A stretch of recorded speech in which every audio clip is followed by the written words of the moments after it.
Assalamualaikum warahmatullahi wabarakatuh.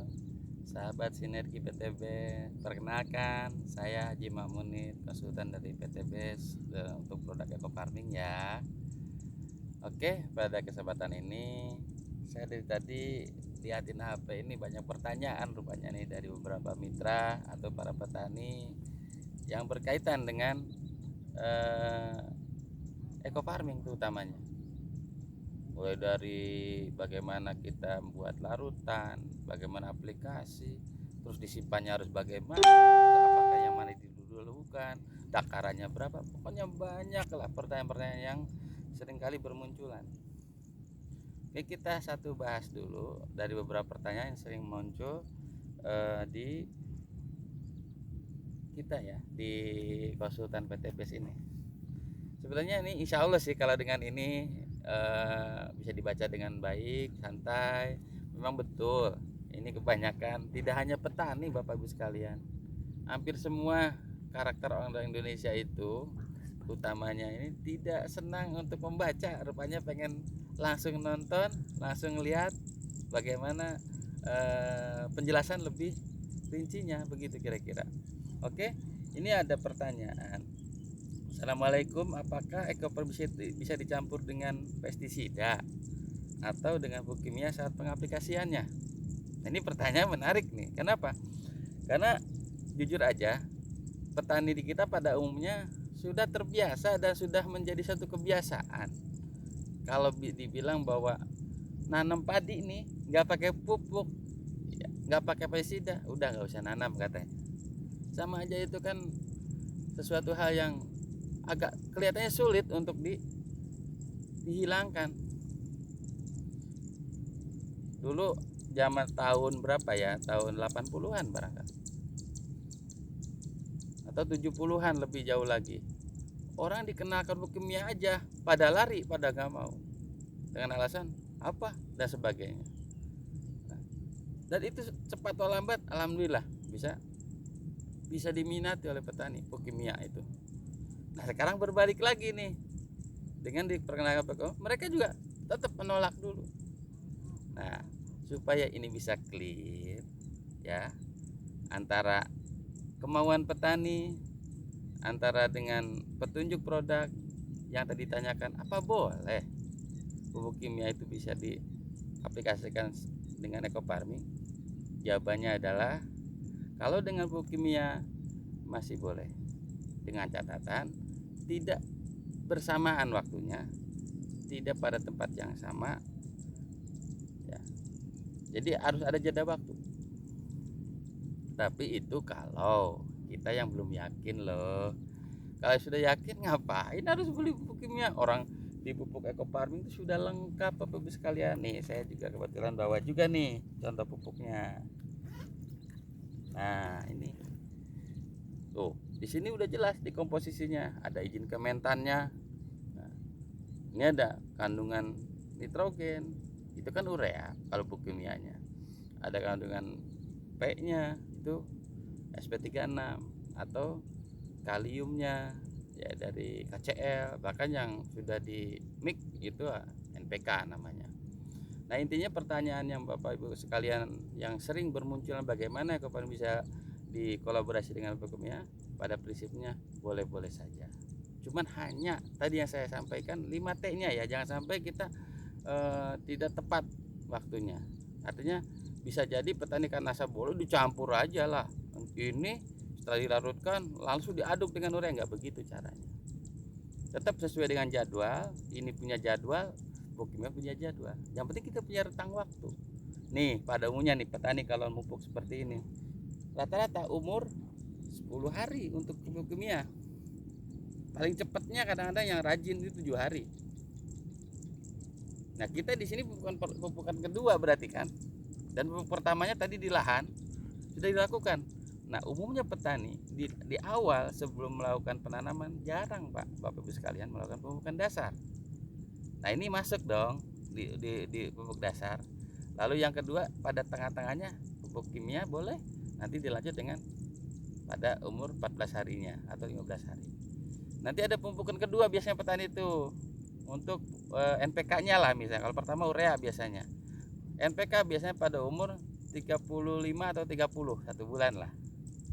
Nah ini kan masuknya di umur katakanlah nanti umur 28-30. Nah itu jangan sampai berbarengan aja Bapak Ibu sekalian. Kalau pupuk kimia itu tanggal 35 hari misalnya atau 30, ya kita harus menyesuaikan intinya. Kalau yang 30 hari berarti ini yang ditunda dulu ke paling tidak jeda waktunya sekitar 5-7 hari. Nah, pertanyaan yang berikutnya tadi kan udah jelas, pupuk kimia no problem ya, tidak ada masalah. Cuman ya itu tadi lah yang namanya kita pakai pupuk kimia, yang terjadi pemborosan. Artinya satu hal yang sudah ada di sini kenapa ditambahkan? Tetapi ini kan namanya upaya untuk supaya petani mau dulu pakai ini. Oke lah, kita sistemnya adalah dimix dengan pupuk kimia, nggak masalah. Cuman kita harus benar-benar tepat pengaplikasiannya. Tapi untuk pestisida tidak ada toleransi sebetulnya kalau untuk pengaplikasi secara bersama-sama, ya baik waktu dan tempatnya. Nah, kalaupun terpaksa, kembali lagi harus ada jeda waktu juga. Pestisida itu kan racun ya, masa iya, mohon maaf ya Bapak sekalian, saya sih kadang sedih ngelihat petani itu, masa iya tanaman diracuni.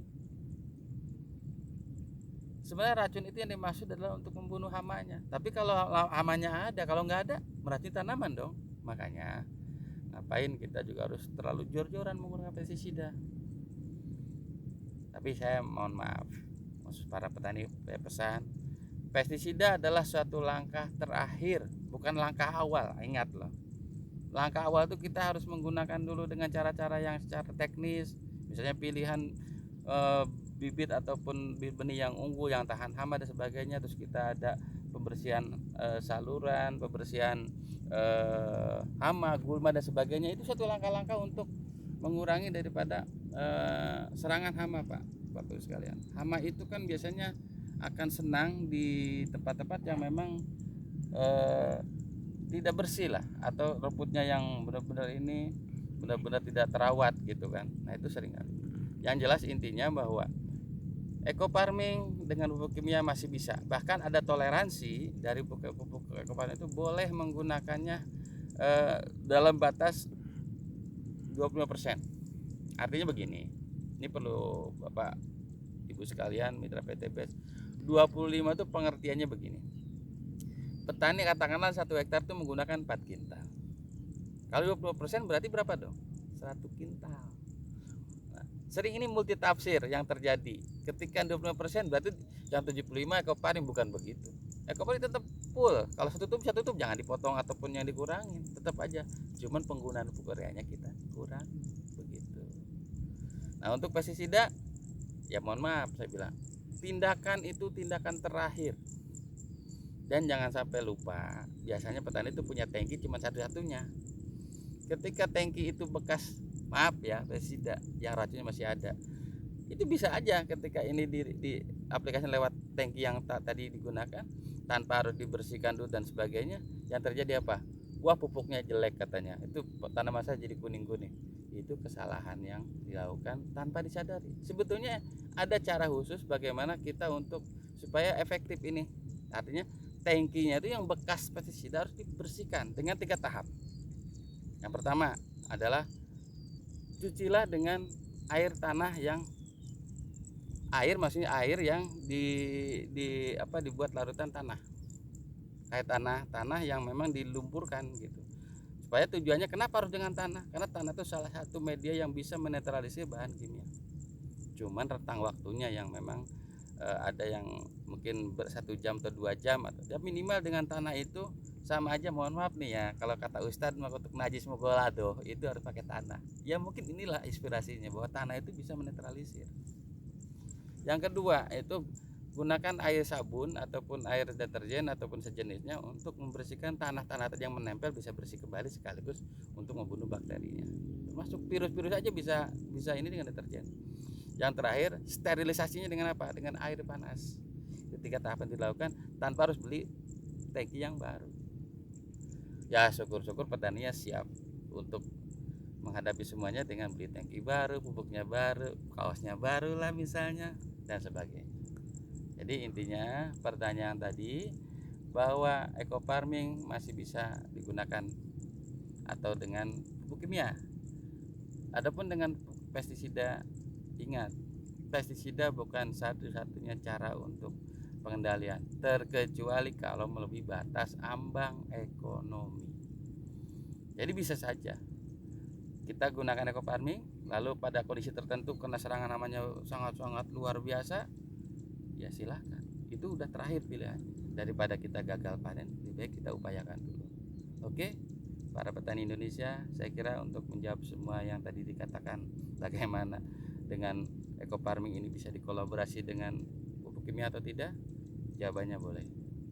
Dengan pestisida hanya pilihan terakhir saja, bukan berarti belum apa-apa semprot. Nah ini hal yang memang perlu kita edukasi para petani. Jangan sampai tetangganya nyemprot ikut nyemprot. Nah itu yang jadi masalah. Oke, sahabat petani sinergi, kita cukupkan di sini dulu. Kita nanti lanjutkan dengan pertanyaan berikutnya. Saya akhiri dan sampai jumpa. Mudah-mudahan bermanfaat. Salam petani cerdas, lahan subur, petani makmur. Assalamualaikum warahmatullahi wabarakatuh.